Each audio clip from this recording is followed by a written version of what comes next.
Next fourth question. Fourth கொஸ்டினில் இந்த simple ரெண்டும் என்ன அப்படின்னு நம்ம பார்த்துக்கலாம். First one side arrow mark வந்துச்சுன்னா இது கண்டிஷ்னல் ஸ்டேட்மெண்ட்டு.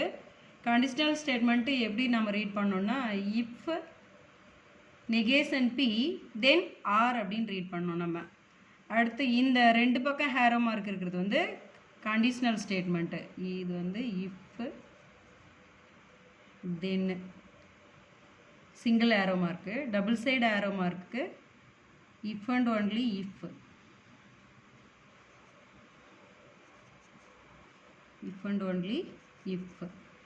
இந்த டபுள் சைடு ஆரோ மார்க்குக்கு நம்ம இப்படி ரீட் பண்ணிக்கணும். ஓகே, அடுத்து கண்டிஷ்னல் ஸ்டேட்மெண்ட்டு. டோட்டலாக இதுக்கு நம்ம ட்ரூத் டேபிள் அமைக்க போகிறோம். இப்போது இதில் எத்தனை ஸ்டேட்மெண்ட் இருக்குது அப்படின்னு நம்ம பார்த்துக்குறோம். ஓகே, பி இருக்குது மெயினாக, அடுத்து வந்து ஆர் இருக்குது, பி ரிப்பீட் ஆகிருக்கு, அடுத்து க்யூ இருக்குது. இப்போ நமக்கு ஸ்டேட்மெண்ட் வந்து பி க்யூ ஆர் 3 ஸ்டேட்மெண்ட் வருது. 3 ஸ்டேட்மெண்ட் அப்படின்னா நமக்கு 2n ஃபார்முலாவில் எத்தனை ஸ்டேட்மெண்ட் இருக்குது அப்படின்னா 3 ஸ்டேட்மெண்ட். அப்போ n மீன்ஸ் 3, 2 மீன்ஸ் 8 ரோஸ் வரும் நமக்கு. இந்த சம்முக்கான ட்ரூத் டேபிள் வந்து நமக்கு 8 ரோஸ் வரும். 3 main statement P Q R. அதில் இப்போ 8 வந்து நம்ம 2ஆல் டிவைட் பண்ணிடலாம். டிவைட் பண்ணிட்டோம் அப்படின்னா நமக்கு 4 கிடைக்கும். ஸோ இப்போ வந்து நமக்கு ஃபஸ்ட்டு பியில் வந்து எந்த மாதிரி அந்த 8 ரோஸ் வரும் அப்படின்னா ஃபஸ்ட்டு 4 ட்ரூ 4 ஃபால்ஸ் வரும். ஸோ பியில் ஃபஸ்ட்டு 4 ட்ரூ 4 ஃபால்ஸ், 8 ரோஸ் வந்துடுச்சு. அடுத்து க்யூவில் அடுத்து நமக்கு 4 வந்துச்சு இல்லையா, 4 வந்து 2ஆல் டிவைட் பண்ணோம் அப்படின்னா அடுத்து 2 கிடைக்குது. அப்போ க்யூவில் வந்து பார்த்தீங்கன்னா ஃபஸ்ட்டு 2 ட்ரூ, அடுத்து நெக்ஸ்ட்டு 2 ஃபால்ஸு. அந்த மாதிரி ஆல்டர்னேட்டாக எழுதிக்கிறோம். ட்ரூ ட்ரூ ஃபால்ஸ் ஃபால்ஸ், அடுத்து ட்ரூ ட்ரூ ஃபால்ஸ் ஃபால்ஸ் வரும். அடுத்து இந்த 2வை 2ஆல் டிவைட் பண்ணோம் அப்படின்னா நமக்கு 1 கிடைக்கும். இந்த ஆரில் first 1 true 1 false, 1 true 1 false, 1 true 1 false, 1 true 1 false, இந்த மாதிரி எழுதிக்கிறோம். இது பேசிக் நமக்கு இந்த ட்ரூத் டேபிளுக்கான அடிப்படை statements.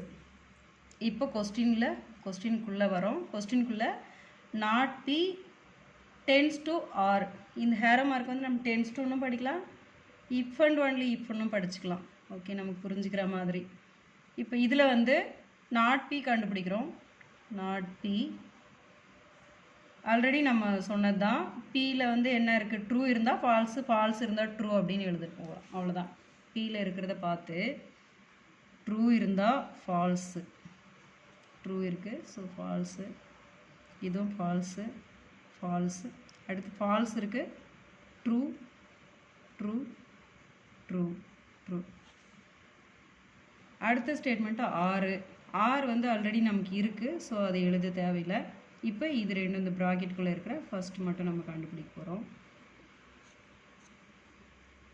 Negation P tends to R. இப்போ இது கண்டிஷ்னல் ஸ்டேட்மெண்ட்டில் எப்படி ட்ரூத் டேபிள் அமைக்கிறதுன்ட்டு ஆல்ரெடி நமக்கு படிச்சிருக்கோம். இருந்தாலும் ஒன் டைம் சொல்லிடுறேன் நான். இப்போது இந்த கண்டிஷ்னல் ஸ்டேட்மெண்ட்டில் நாட் பியில் ட்ரூ இருக்கணும், ஆரில் வந்து ஃபால்ஸ் இருக்கணும். அது மட்டும் ஃபால்ஸு, மற்றது எல்லாமே வந்து நமக்கு ட்ரூ. ஓகே, நாட் பியில் ட்ரூ இருக்கணும், ஆரில் வந்து ஃபால்ஸ் இருக்கணும். அதை மட்டும் தேடிக்கணும். நாட் பியில் ட்ரூ இருக்கணும், நாட் பியில் ட்ரூ இருக்கணும், ஆரில் வந்து ஃபால்ஸ் இருந்தால் ஃபால்ஸ் அப்படின்னு சொல்ல போகிறோம். ஸோ இங்கே வந்து நாட் பி ட்ரூ இருக்குது, இங்கே ஃபால்ஸ் இருக்குது, ஸோ ஃபால்ஸ். அடுத்து நாட் பியில் இங்கே ட்ரூ இருக்குது, ஆரில் ஃபால்ஸ் இருக்குது, ஸோ ஃபால்ஸு. ரிமைனிங் எல்லாமே வந்து நமக்கு ட்ரூ ட்ரூ ட்ரூ.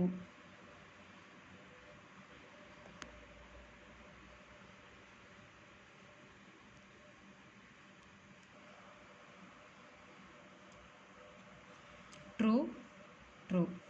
இந்த நமக்கு ஒரு 2 இடம் மட்டும்தான். நாட் பியில் வந்து ட்ரூ வந்துட்டு ஆரில் ஃபால்ஸ் வந்துச்சுன்னா அது மட்டும் ஃபால்ஸு, மீதி எல்லாமே வந்து ட்ரூ. இவ்வளோதான்.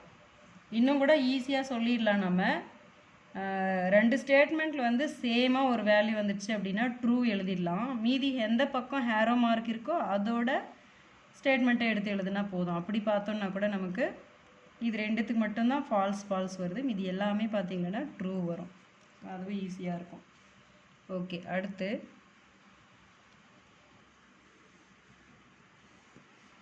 இப்போ அடுத்து ப்ராக்கெட்டில் இருக்கிறது நம்ம கண்டுபிடிச்சிக்கலாம். பை கண்டிஷனல் ஸ்டேட்மெண்ட் பி கியூக்கு bi conditional statement p if and only if q. இது பை கண்டிஷனல் ஸ்டேட்மெண்ட்டில் சேமாக வந்துச்சுன்னா பி அண்டு கியூ ரெண்டுத்துலேயும் சேமாக வந்துச்சுன்னா ட்ரூ எழுதிடணும். ரிமைனிங் ஆல்டர்னேட்டாக வர்றதுக்கு எல்லாத்துக்குமே ஃபால்ஸு. அவ்வளோதான். இப்போ நம்ம பி கியூ மட்டும் போய் தேடுறோம். இதோ இருக்குது, சேமாக வந்திருக்கு. ஸோ அதுக்கெல்லாம் வந்து ட்ரூ. சேமாக வந்தால் ட்ரூ, வெவ்வேறையாக வந்துச்சுன்னா ஆல்டர்னேட்டாக வந்துச்சுன்னா ஃபால்ஸு. வெவ்வேறையாக வந்தால் ஃபால்ஸு. இப்போ சேமாக வந்திருக்கு, ரெண்டுக்கும் ட்ரூ. இது ரெண்டும் சேமாக வந்திருக்கு, true. So by conditional statement ரொம்ப ஈஸி. சேமாக வந்துச்சுன்னா ட்ரூ எழுதணும், மீதி எல்லாமே வந்து நம்ம ஃபால்ஸ் எழுதிக்கலாம். இப்போது தேவையானது எல்லாமே கண்டுபிடிச்சாச்சு. இப்போ இந்த நெகேஷன் P டென்ஸ் டு ஆருக்கும் P பை கண்டிஷனல் Qவுக்கும் அண்ட் ஸ்டேட்மெண்ட் பார்க்கணும்.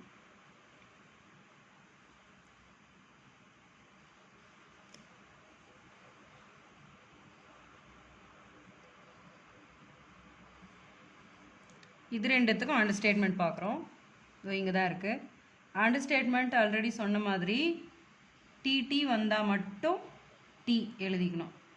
அப்போ அது மட்டும் தேடி எடுத்து எழுதிடலாம். இது ரெண்டுத்தில் டிடி வந்திருக்கு, டி. இதுவும் டிடி வந்திருக்கு, டி. இது வரல, ஃபால்ஸு. டிடி வரல, இங்கேயும் இங்கே வந்திருக்கு, டிடி வந்திருக்கு, டி. இங்கே வரல, ஃபால்ஸு. அண்ட் ஸ்டேட்மெண்ட்டுனாவே நமக்கு சேம், ரெண்டுமே ட்ரூ அப்படின்னு வந்தால் ட்ரூ எழுதுகிறோம், மற்றது எல்லாமே ஃபால்ஸு. அவ்வளோதான். இதான் ஆன்சர்.